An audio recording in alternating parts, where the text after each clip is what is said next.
Para mim, Só se quiser. Só se quiser, tá bom?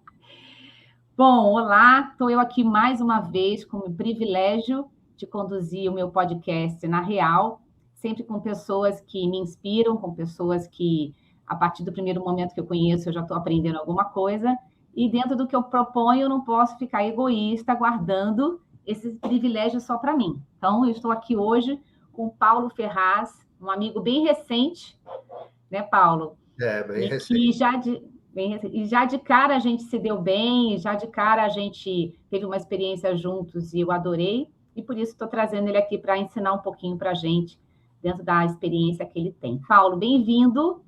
Muito Tudo obrigado, bom? Sandra. Obrigado pelo convite. Bom estar aqui.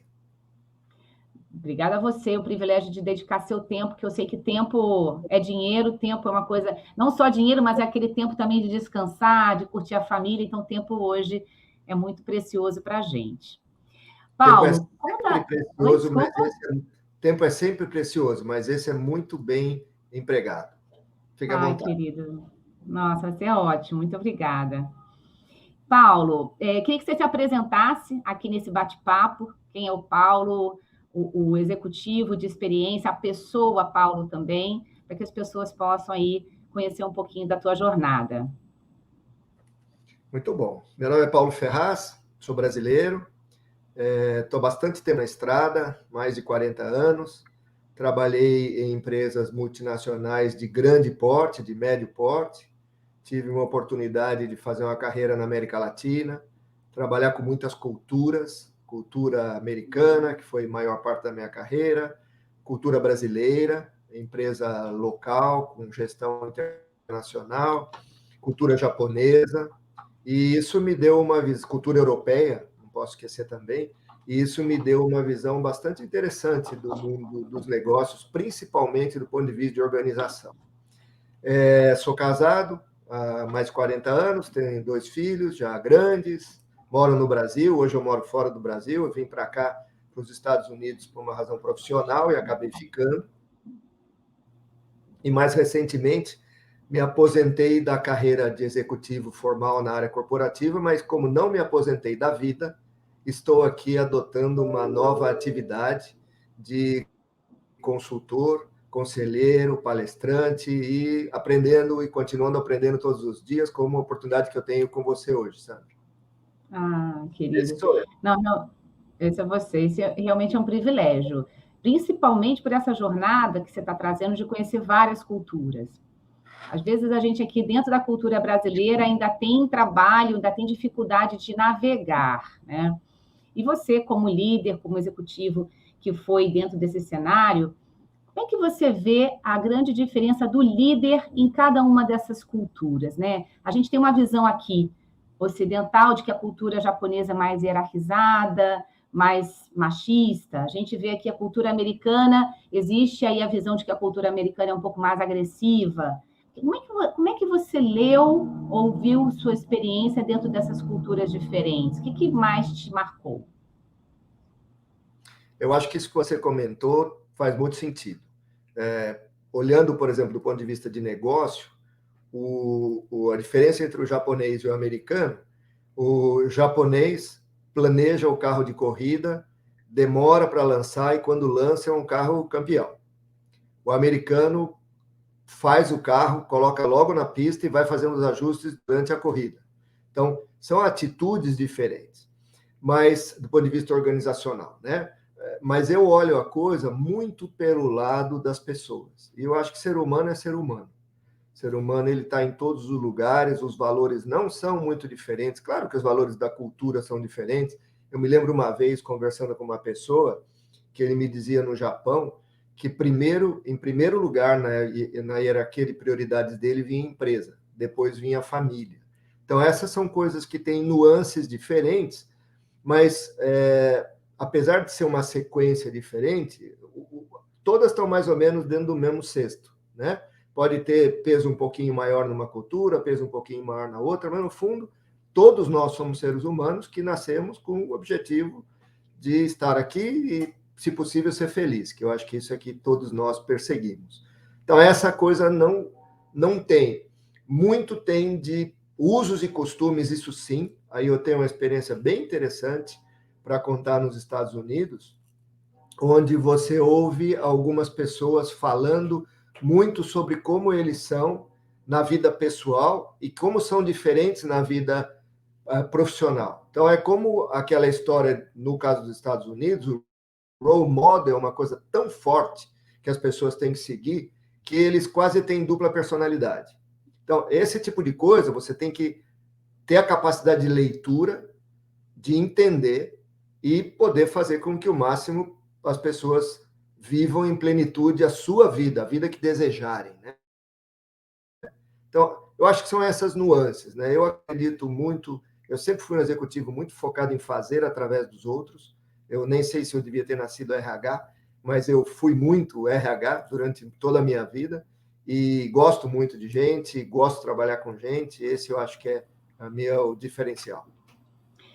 Nossa, que legal, Paulo, porque a gente, quanto profissional de RH um dia, a gente sempre discute muito nas empresas que o gestor é o RH. A área em si é uma área muito mais de metodologia, de ferramentas, né, de práticas para suportar a gestão desse líder. Mas ainda na cultura brasileira, os líderes acham que RH é uma instituição e é uma área que resolve pessoas enquanto ele trabalha no negócio. Então, é muito bom ouvir isso de você. Não me estranha pela experiência que você tem, faz todo sentido, mas eu acho que essa frase aí tem que ser uma frase mais trabalhada aqui no Brasil e até pela tua carreira de sucesso.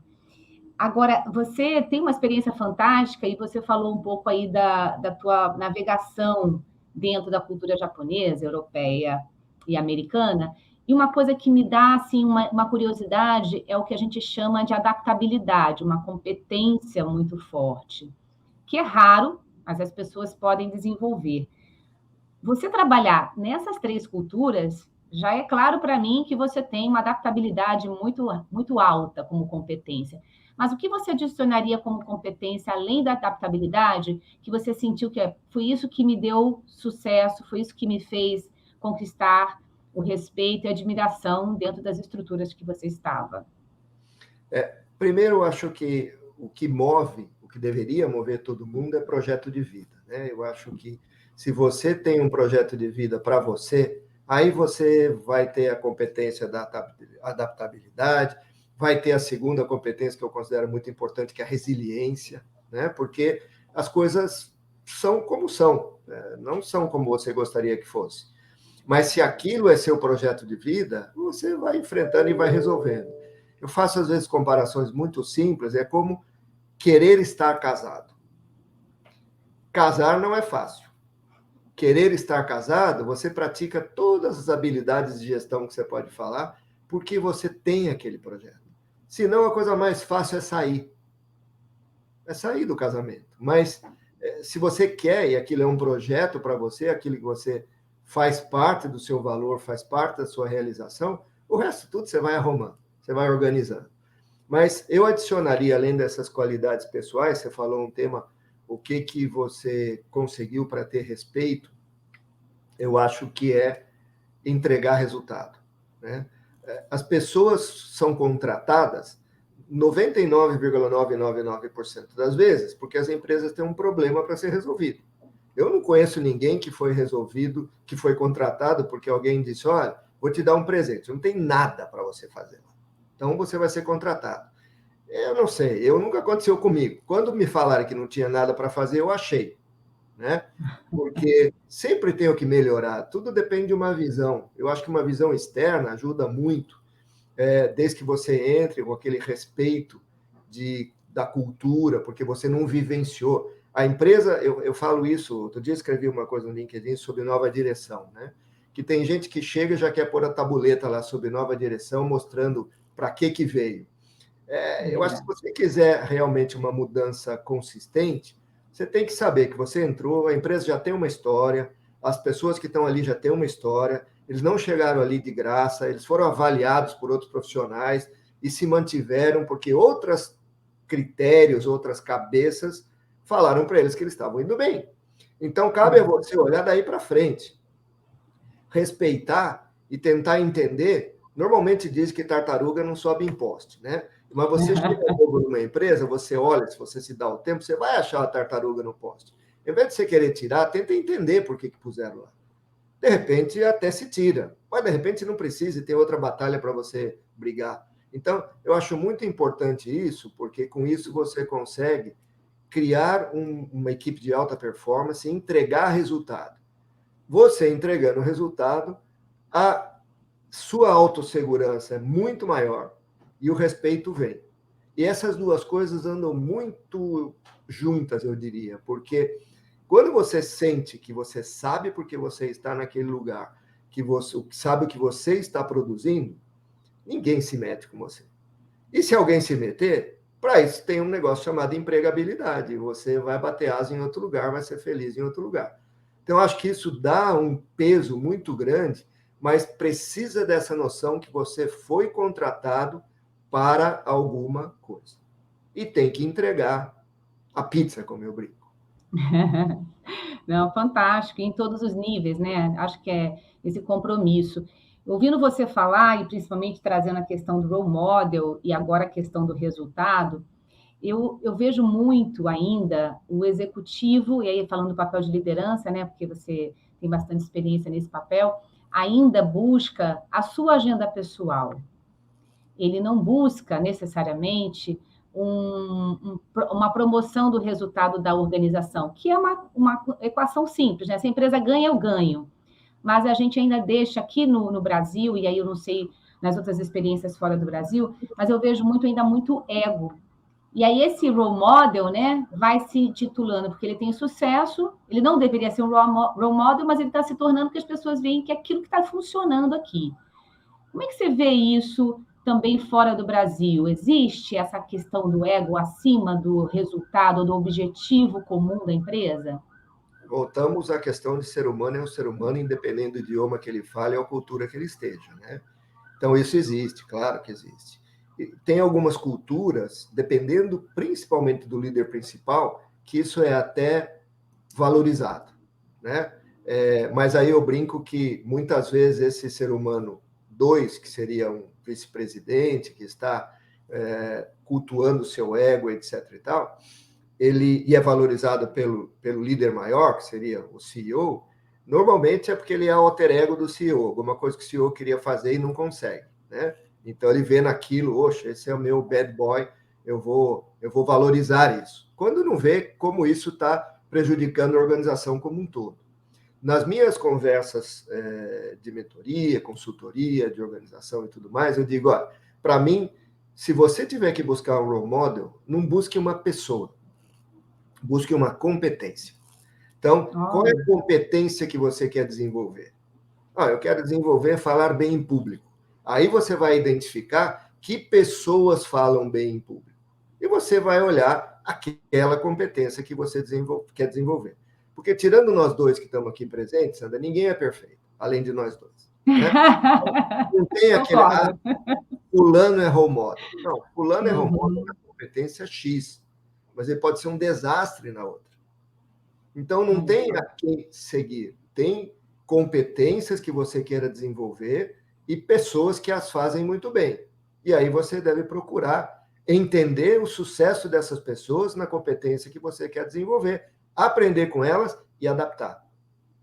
Fantástico, Paulo. Eu nunca tinha pensado nisso. Confesso que eu ainda tinha aquela visão de que o role model era a pessoa, mas o teu ponto é muito pertinente, né? Porque primeiro que tem um peso, as pessoas não são perfeitas, graças a Deus. Enquanto tiver o que desenvolver, enquanto houver vida, há oportunidade de crescer.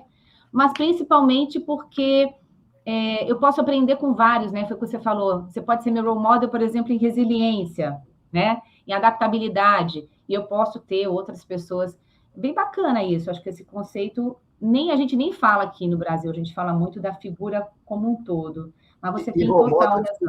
Sandra, só para complementar, não é o líder. O modo pode ser qualquer pessoa. Pode ser a pessoa que trabalha do seu lado, um colaborador da empresa que você identificou que ele tem uma competência especial. Vá ver, não precisa ser alguém que está numa... Você estar numa função mais alta não quer dizer nada. Quer dizer só que você está lá e que você é passageiro também, né? Esse é outro conceito importante. O negócio do respeito vem muito com a dedicação e a entrega constante de resultado. Aí sim você fica confiável, fica reliable, como eles falam, né? Você adquire peso e tudo vai bem até enquanto ambas as partes querem continuar bem. Fantástico. Você também falando, Paulo, trouxe a questão da empregabilidade, que eu sempre também usei muito isso na minha carreira, que é essa coisa do você estar sempre se desenvolvendo e ser útil, trazer valor, né? A gente até falava muito assim, é assim, indispensável para o que você está fazendo, não para a organização. Todo mundo um dia é dispensável. A questão da empregabilidade, com toda essa mudança do mercado, por ter hoje uma demanda digital, por ter Covid, por ter tanta informação e novidade, o que você acha hoje que é uma competência fundamental para ser indispensável? Perdão, para ser... Para ter empregabilidade. Para ter empregabilidade. Obrigada, porque eu estava pensando aqui no dispensável, fiquei com isso na cabeça. Para ter Eu empregabilidade.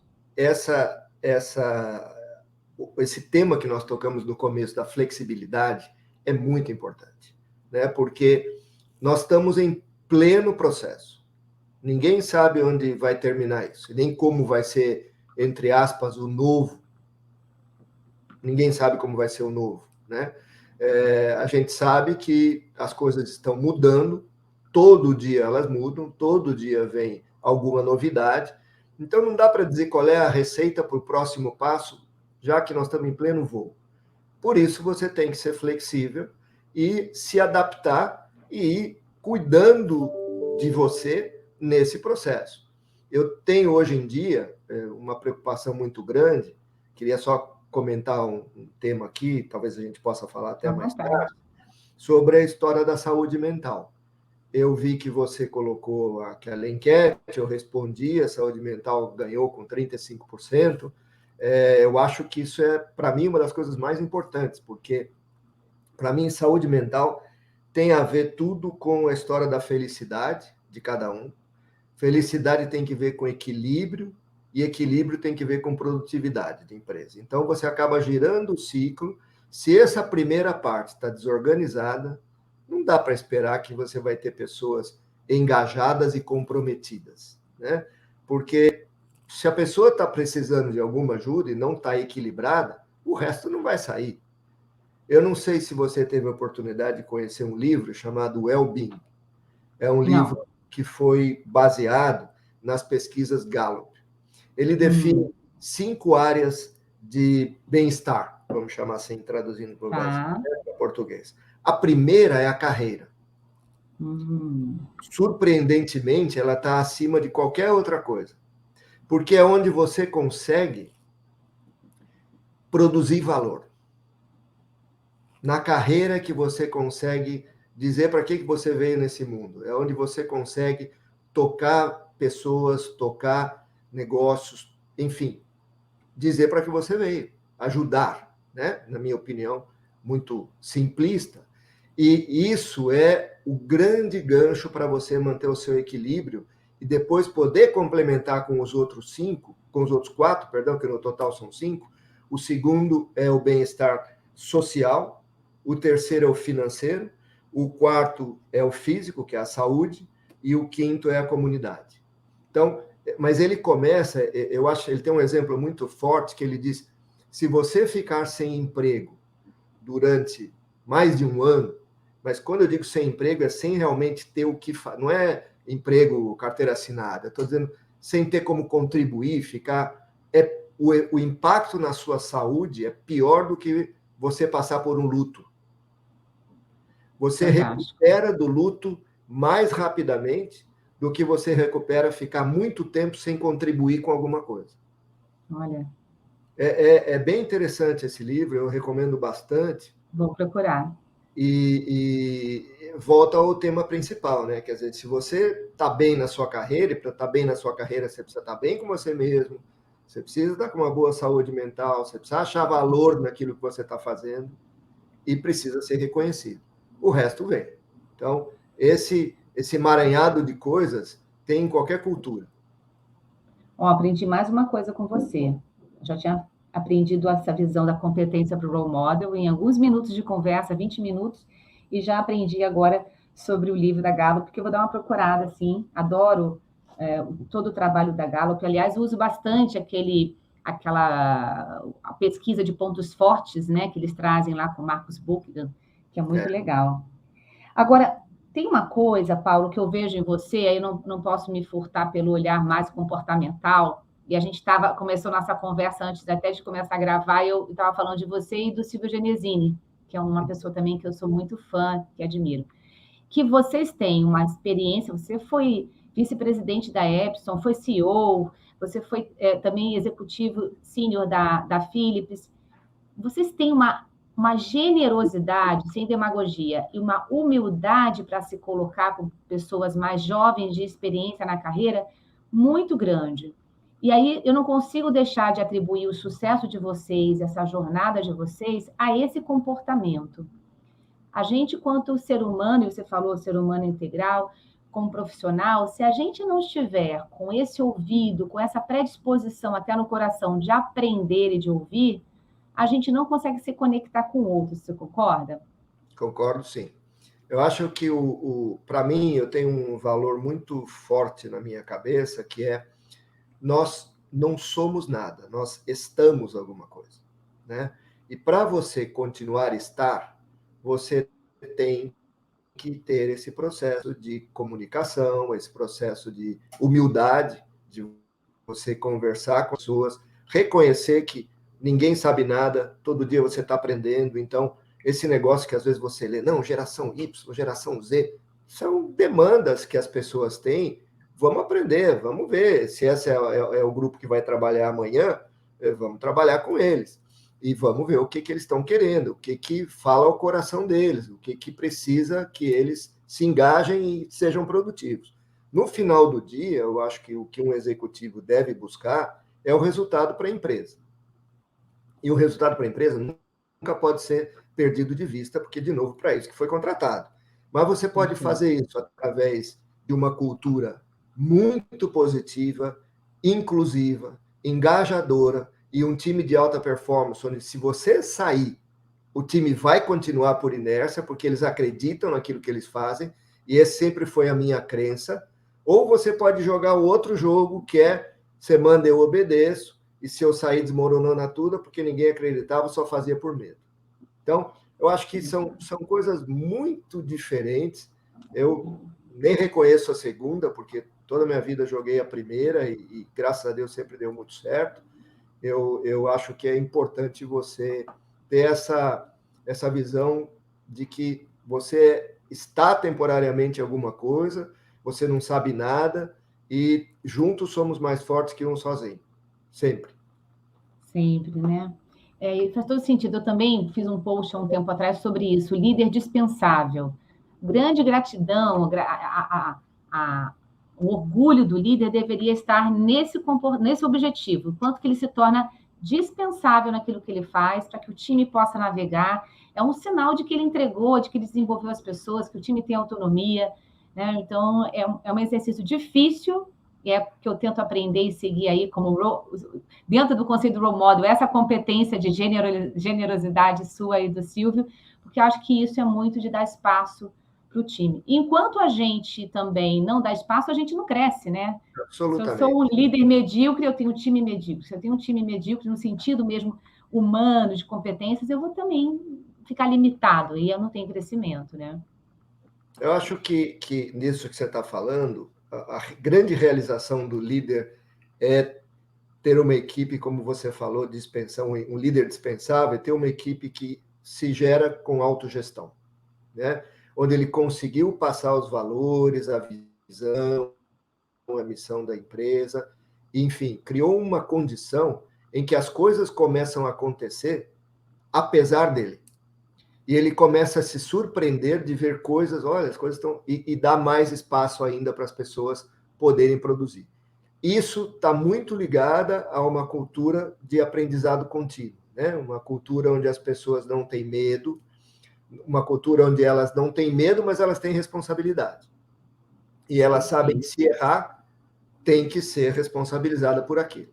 Portanto, o segredo também é muito simples, né? Primeiro é não fazer nenhum grande erro, e depois, se fizer o erro, corrigir rápido.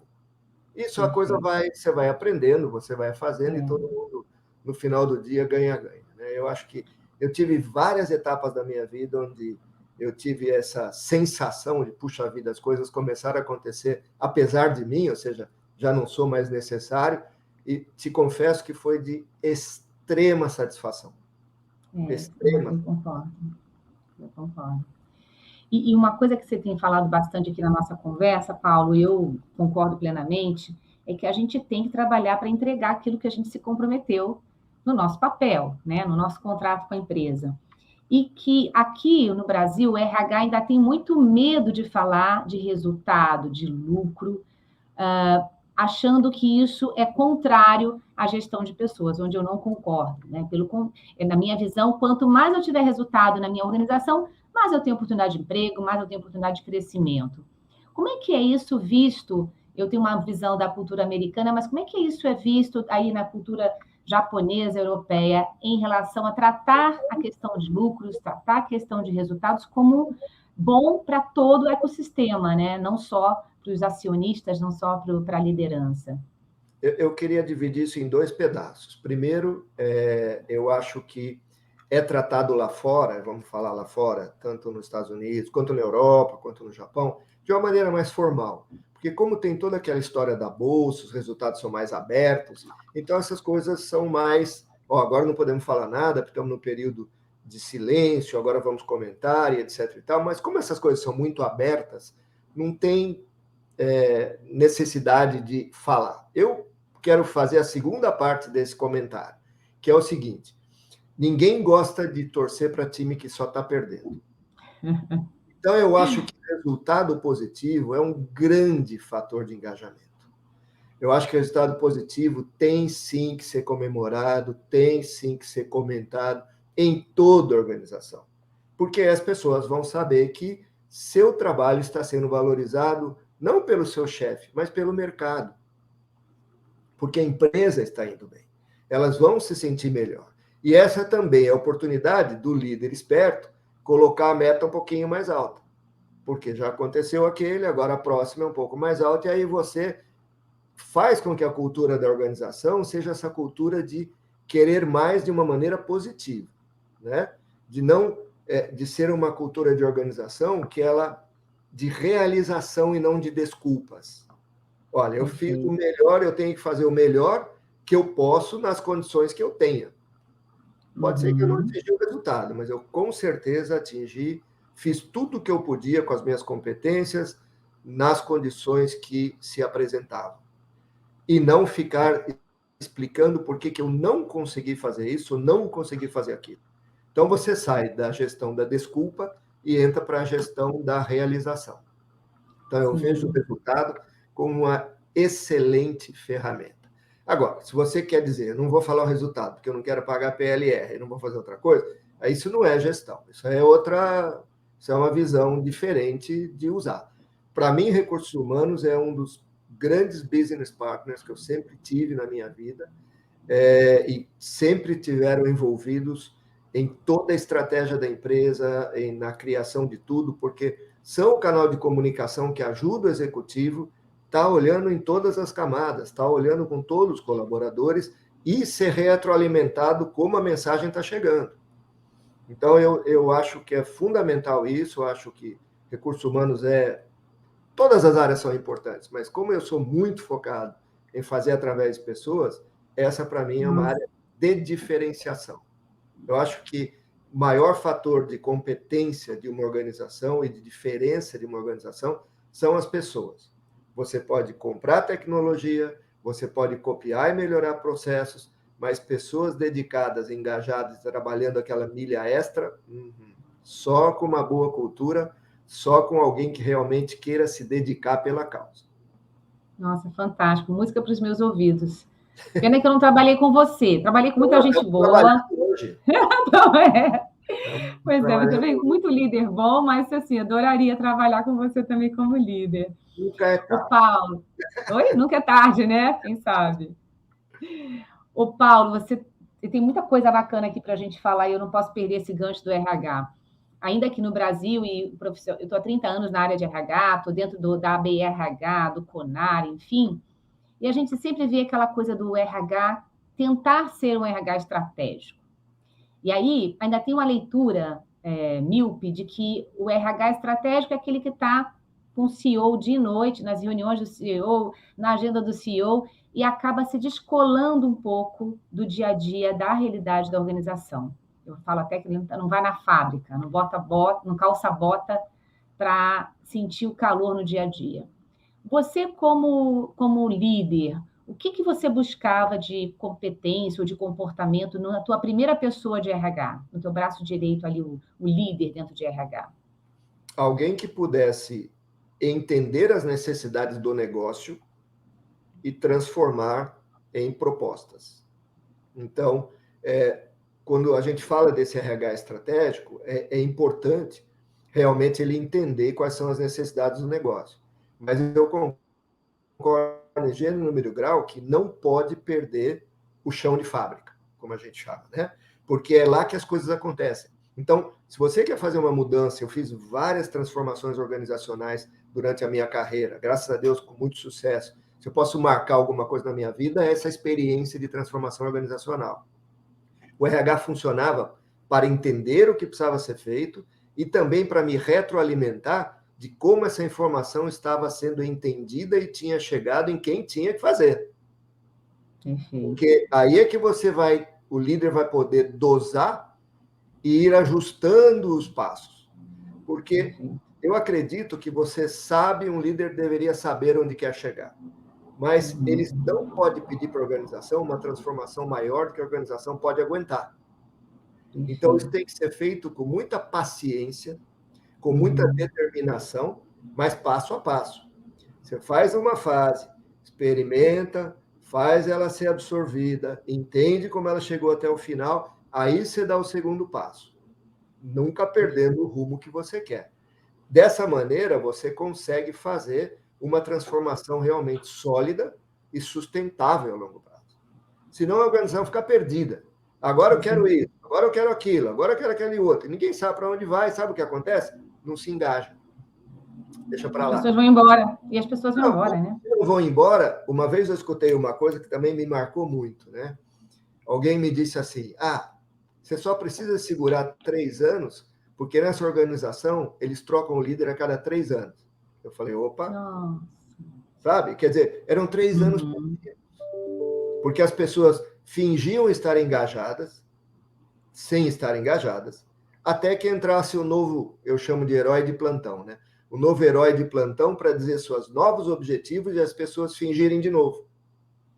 Então, isso não dá para acontecer. Você tem que fazer de uma maneira, fazer com que essa transformação, fase 1, fase 2, ou o que seja, permeie na organização, seja entendida, seja absorvida, seja colocada em prática, com todos os processos que isso tem. A gente sabe os ciclos de mudança, como são complicados, da negação até a implementação. Então, tem que ter muita paciência. E o RH tem que entender para onde a companhia quer ir e, principalmente, ajudar a entender como estamos indo, dando feedback para você poder ajustar, o líder poder ajustar a velocidade e a direção. Nossa, perfeito. Tudo que eu acredito, uma aula assim, perfeito, Paulo. E aí, bem isso, o RH tem que traduzir essa necessidade do negócio em como isso impacta no ser humano que está ali trabalhando, né? E como é que eu gero essa motivação? E eu estou aqui assim, minha cabeça está borbulhando com as coisas que você está falando, e volta na questão da carreira que você colocou da Gallup, né? Ou seja, um profissional que está ali 3 anos esperando trocar a liderança, ele não está feliz, porque ele não está ali focado no construir, no deixar a marca dele, no deixar um legado. A gente fala tanto do legado, as pessoas acham que o legado é algo etéreo, algo mais focado no propósito. Mas não, o legado é a transformação que ele fez. Você deixou legado em todas as empresas que você passou. Então, a transformação, o ensinamento, o desenvolvimento daquelas pessoas e da própria organização que prosperou, né, dentro de um conceito que você trouxe de autonomia e responsabilidade. Então, a gente fala muito hoje de saúde mental e temos várias coisas para falar do que causa a doença, mas um ponto importante é como o líder e o liderado tratam também as próprias carreiras, né? Para acordar de manhã entendendo que o que ele tem para fazer é muito gratificante, tá certo? Eu estou 100% de acordo. Ou seja, de novo, voltamos ao tema de gente, né? É, A pessoa única tem que saber o que que ela está fazendo ali, por que que ela acordou aquele dia, não vai uhum, pôr uma cara de segunda-feira, ou cara de terça-feira, ou cara de quinta para fingir que está trabalhando, porque isso não serve. Então, alguém tem que entender e ajudar. Porque eu também acredito, Sandra, que algumas pessoas precisam do empurrãozinho. Às vezes até para fora. sim, sim, com Encontrem seu certeza. caminho, né? Então, Exato. eu sou assim, eu tenho um conceito muito forte que eu respeito a decisão de cada um. Eu só não preciso conviver com ela. Perfeito. Ou seja, se você Concordo. quer decidir ficar na sombra, se escondendo, não fazendo nada, eu respeito, mas vai fazer em outro lugar. Porque aqui, Perfeito. esta empresa, a mim foi dada uma missão, um objetivo e nós vamos perseguir. Se tem Perfeito. gente que está trabalhando ao contrário, não vai ficar. Então, eu acho que isso é uma questão de justiça para com a empresa, inclusive Perfeito. justiça para com os demais. Porque se essa Concordo. pessoa não produz, alguém está trabalhando mais para compensar. Exato. Se alguém não está Exato. remando no mesmo ritmo, tem alguém que está fazendo mais força. E não é justo, né? E muitas vezes eu vi organizações, porque essas mensagens da empresa permeiam a organização.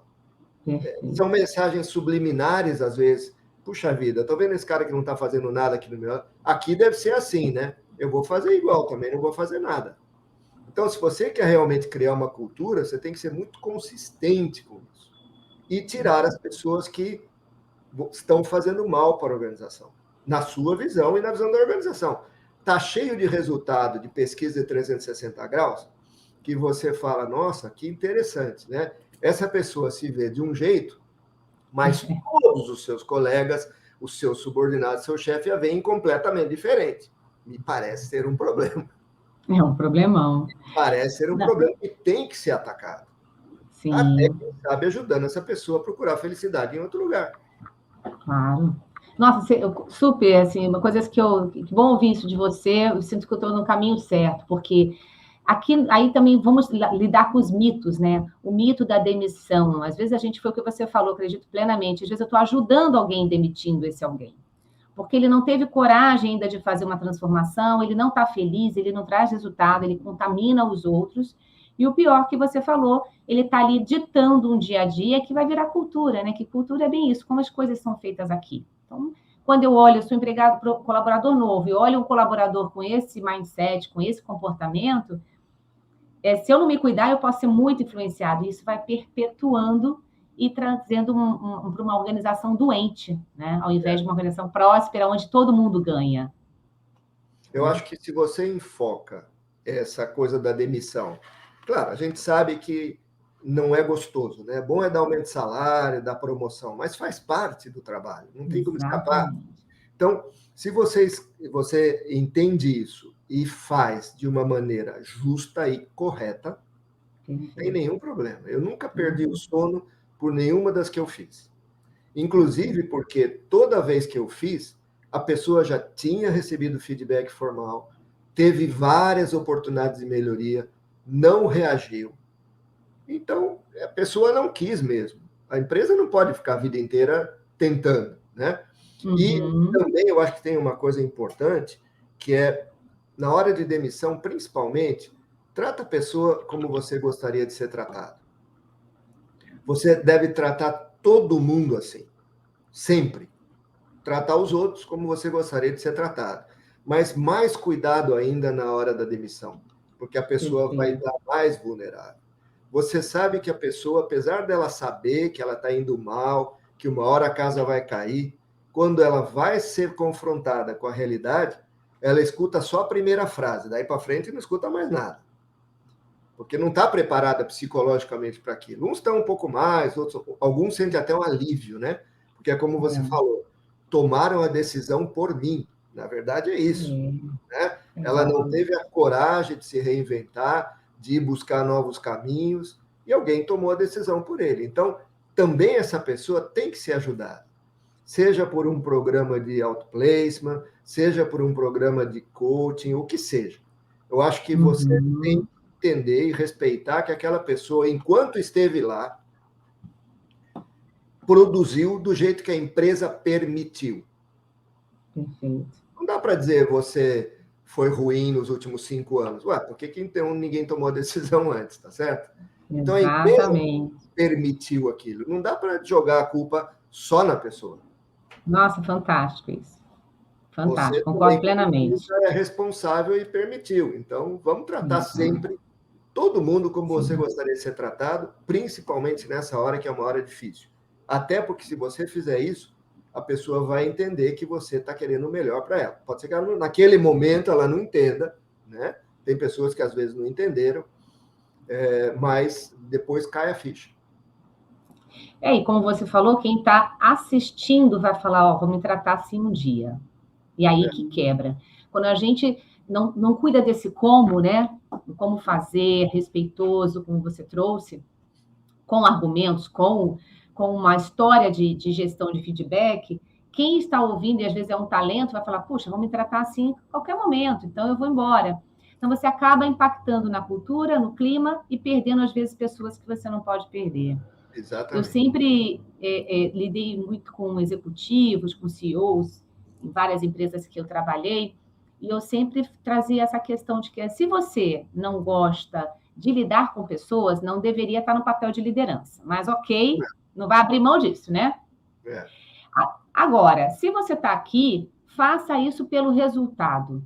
Faça uma boa gestão de pessoas, tendo a certeza, foi uma frase que você trouxe ainda há pouco, de que o resultado financeiro virá, porque tem engajamento, porque tem compromisso. Então, faça por interesse. Claro que seria muito mais gostoso que ele gostasse de trabalhar com gente, mas se ele tiver pelo menos essa consciência, já ajuda um pouco. Você concorda?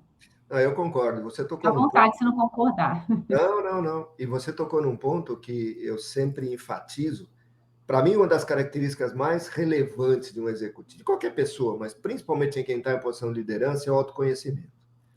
Porque pode ser que seja uma pessoa, dentro do exemplo que você deu, que seja um líder, mas não goste de pessoa. Talvez a pegada dele é processo, sei lá o quê. Se ele tem esse Tecnologia, né?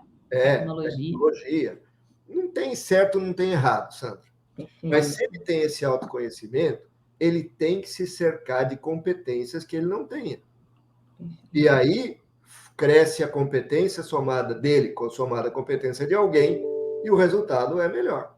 Então, esse executivo, digamos assim, vamos pegar o exemplo, que não é uma pessoa focada em recursos humanos, precisa ter uma excelente pessoa de recursos humanos e precisa ter a humildade de delegar à pessoa de recursos humanos alguma coisa que ele não sabe, não gosta, ou as duas coisas de fazer. Exato. Né? Mas não pode negar isso. Então, por isso que autoconhecimento é muito importante para você estar equilibrado de novo e saber como que eu formo meu time para esta tarefa que eu tenho, que pode ser diferente da outra, né? Então, por isso que agora também sob nova direção, você tem que chegar, normalmente quando te contratam, ninguém te conta a história inteira. Até porque não é por maldade, é porque não sabe. Quem está te contratando tem uma visão da história.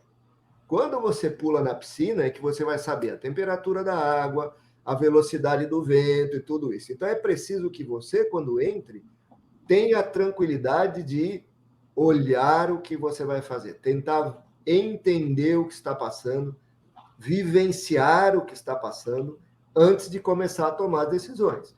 Porque, no fundo, se fosse mais simples, as pessoas deviam dizer: entendi a tarefa e sei que não estou 100% adaptado para ela, não vou querer a proposta. Mas não é assim. Infelizmente, eu tive exemplos até na vida pessoal, o processo de contratação, às vezes, até por quem está contratando, eles tentam forçar com que você se caiba dentro de uma descrição de função que não é você. Mas alguém vai ganhar dinheiro em cima disso, né? Então, você tem que ter o autoconhecimento, dizer, a chance de eu dar errado nisso é grande. Uma vez eu falei para um executivo de uma grande empresa de contratação, eu disse, se você está querendo que eu entre numa posição como se eu estivesse fazendo aqueles tratamentos de ajuste de posição física, que eu não estou bem, mas você está achando, toda vez que eu digo, eu acho que não vai dar, você diz, não, mas você vai ser ruim para você e vai ser ruim para mim, porque a minha chance de sucesso é baixa. Perfeito. Eu sei que eu não vou aguentar 6 meses nessa cultura que você está me contando, mas você está me forçando, né? Então, tem todo um processo que você tem que entender, e por isso que cada um, e só cada um, pode buscar o que é melhor para si. Em qualquer posição, em qualquer empresa, qualquer coisa que faça. Porque isso é que dá aquela vontade de manhã de acordar, de fazer as coisas, e de estar satisfeito no final do dia, dormir sossegado, preocupado algumas vezes, mas dormir sossegado e seguir a vida. Porque você está tendo valor naquilo que você faz, né, Sandra? Exatamente. Nossa, Paulo, que maravilhoso, hein? Estou adorando aqui. A gente está caminhando para o final, uma pena, mas eu tenho o privilégio de ter você aí mais tempo, né? A gente pode Deixa eu, antes de a gente ir para o final, tá? Antes de ir para o final, deixa eu te fazer mais uma pergunta, assim, uma pergunta até que hoje é um conflito para mim. Eu estou trabalhando com o projeto social, acho que a gente falou rapidinho, e o nosso país é um país de desigualdade e temos, sim, muitos talentos invisíveis lá na periferia, lá na favela, e a gente está tentando conectar esses talentos às organizações. Então, às vezes, são profissionais que fizeram o curso de direito limpando o chão ou trabalhando como um balconista. Não tem nada errado. Ele estava lá trabalhando, ganhando dinheiro dele honesto e investindo em algo do futuro. Contudo, quando a gente vai levar esse profissional para as organizações, ele tem uma idade mais avançada, mas menos experiência. E aí o gestor fica encurralado, porque ele quer dar oportunidade, mas também ele é cobrado para dar resultado logo. Como que você vê esse cenário?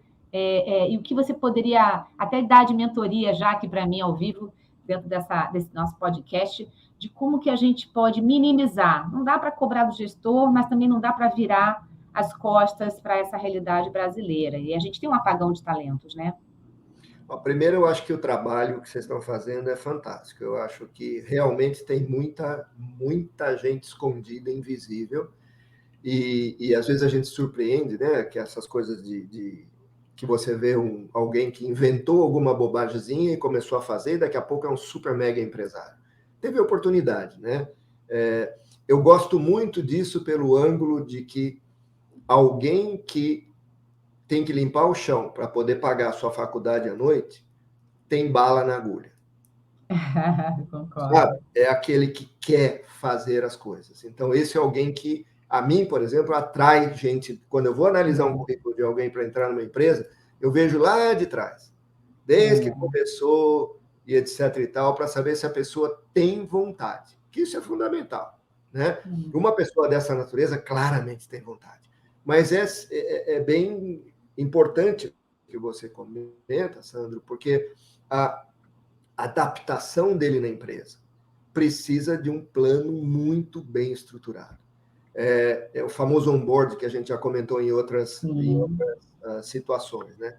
Infelizmente, eu acho que o onboard da empresa hoje em dia ainda é muito falho. Você acredita que a pessoa sabe, você contrata por aquela experiência e joga no fogo. Põe a pessoa para trabalhar e quer que renda no primeiro dia. Não vai funcionar nesse caso, por razões óbvias. A pessoa vem de uma cultura diferente, vem do ambiente diferente, mas ela tem aquela chama que precisa, que é a vontade. Então, precisaria ser criado talvez uma, entre aspas, incubadora, alguma coisa assim, onde essas pessoas pudessem começar até a se ambientar. Porque são pessoas que sempre tiveram a vida muito voltada ao curto prazo, né? O conceito da sobrevivência. E esse conceito da sobrevivência dá muita força, mas ele precisa ser canalizado. E muitas empresas, como você disse, pode até ter a boa vontade, né, de dizer, vamos aceitar. Mas não tem ninguém lá dentro para acompanhar a pessoa, para ajudar a pessoa, para que a pessoa se encaixe no processo. a chance de dar errado é grande, né? É grande, Porque tanto do ponto de vista da empresa, quanto do ponto de vista da pessoa. Então, acho que vocês têm que desenvolver, além do caça-talento, vocês têm que desenvolver um processo e um mecanismo de introdução do talento em um ambiente novo, onde a coisa já está funcionando e que precisa de resultados a curto prazo. É assim mesmo. Talvez Maravilha. determinadas empresas tenham a cultura de criar mais Isso. diversidade, então você vai ter que procurar com pinça, Uhum. vai ser em qualquer lugar. Você falou tudo. A cultura que está aberta a isso, que também tem a ver com o que você trouxe lá atrás, que é o desenvolver, o formar o time, né? Como papel de pessoas que gostem, que entendam que esse é o seu papel. Eu amei a palavra incubadora, com certeza vou construir algo. Já consegui aqui uma consultoria de graça, mas com certeza vou discutir mais com você.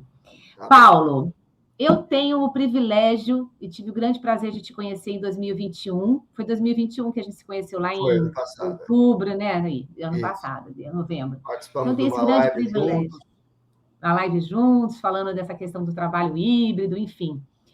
As pessoas não. Então, para contratar o Paulo, para falar com o Paulo, para que você possa. Eu acho que você poderia mentorar muitos executivos aqui no Brasil, poderia mentorar muitos RHs, porque eu acho que isso é fundamental. O RH ouvir o que é estratégia, o que é a dificuldade do negócio, o que é a dor para aquele CEO, ao invés de ficar só de parceiro ali dia a dia, ombro a ombro, mas muito mais em tentar traduzir tudo isso que você trouxe. Como é que as pessoas te acham para falar com você e para beber um pouquinho desse seu conhecimento, dessa sua experiência? Eu acho que a maneira. Eu moro hoje nos Estados Unidos, mas não tem nenhum problema, porque essa possibilidade virtual me permite estar na América Latina. Eu atuo praticamente na América Latina, atuo com os Estados Unidos, tenho alguns clientes nos Estados Unidos, tenho clientes na América Latina, Colômbia, atualmente, e Brasil. Me acha no LinkedIn, eu acho que é a maneira mais fácil. O LinkedIn tem meu e-mail, meu telefone, me manda uma mensagem, eu certamente vou rapidamente entrar em contato. Porque, de novo, eu acredito que a gente trocando vai crescer. Eu disse no começo que eu me aposentei da carreira corporativa, mas não me aposentei da vida. E a forma de poder reenergizar hoje para mim é exatamente atividades como essa que nós estamos fazendo, Sandra. De poder conversar com outras pessoas, de poder continuar contribuindo com a vida delas, e isso me dá muito retroalimentação, propósito de vida. Então, eu quero ainda poder trabalhar, se eu posso falar nisso, muito e muito tempo, e por isso é só me encontrar no LinkedIn que vai ser fácil ter um contato comigo. Eu não sei se vou conseguir agendar, tal, mas isso é outra coisa. Vai O sim. primeiro contato certamente vai acontecer. Nossa, e eu vou, assim, tomar a liberdade de usar essa frase. Eu não me aposentei da vida. É bem isso, né? É nossa vida, assim. Você quer passar alguma mensagem, alguma frase, algum conselho? Principalmente Olha, nesse ano, esse ano difícil de eleição, esse ano que ainda estamos sofrendo com Covid, esse ano continua turbulento, como você falou, a mudança é constante, né? E aí não dá. O que você quer deixar de dica aqui para a gente fechar? essas coisas são todas importantes, né? Eleição, Covid, mas é tudo coisa externa. Eu queria focar na pessoa, eu queria focar nessa história da se preocupar com o seu bem-estar, se preocupar em ser feliz. Mas eu queria focar também não só no eu, né?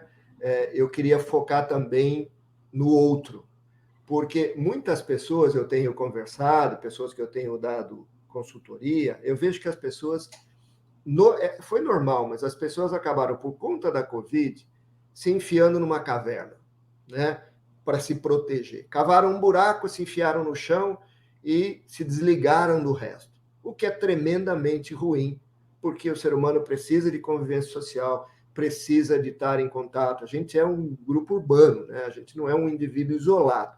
Mas aconteceu. Então, acho que todos nós sabemos que muitas vezes, quando você se sente sozinho, se sente desamparado, você trava, né? Mas que, de repente, quando aparece alguém só para te acolher, para te ouvir, você consegue se energizar e partir para a ação, né?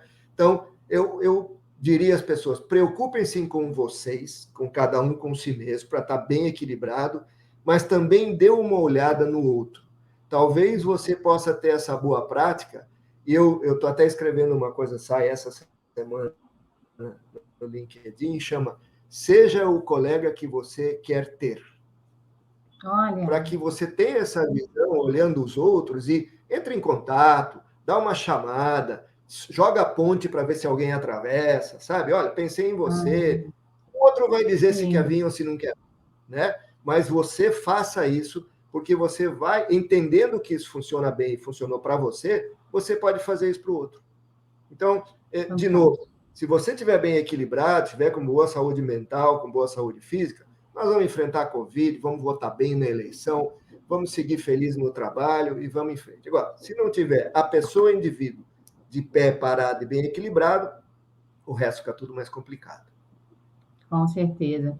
E a neurociência traz que o altruísmo é um dos sistemas de desenvolvimento dessa felicidade, porque ele atua diretamente no sistema de recompensa do cérebro, né? Quando você faz algo para alguém, você tem uma satisfação imediata, exatamente. Bom, eu aqui adorei, obrigada pela ponte que você jogou para mim, obrigada por toda essa generosidade de dividir o que você viveu, o que você tem experiência.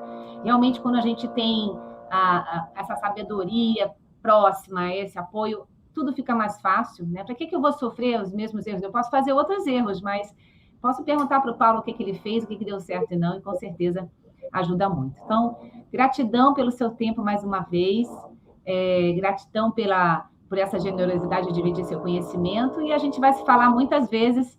Obrigada por me tornar aí uma das mais novas amigas aí do teu círculo de amizades. É a única coisa que conta na vida, né?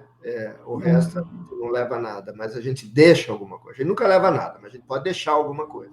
E quanto mais pessoas a gente conseguir tocar e ser tocado também, mais a gente progride nessa etapa que a gente está. Tá bom? Foi muito bom. Agradeço também a oportunidade e continuamos em contato. Com certeza. Um beijo, ótimo dia aí para você. Para você também. Tchau, um abraço. Outro. Tchau.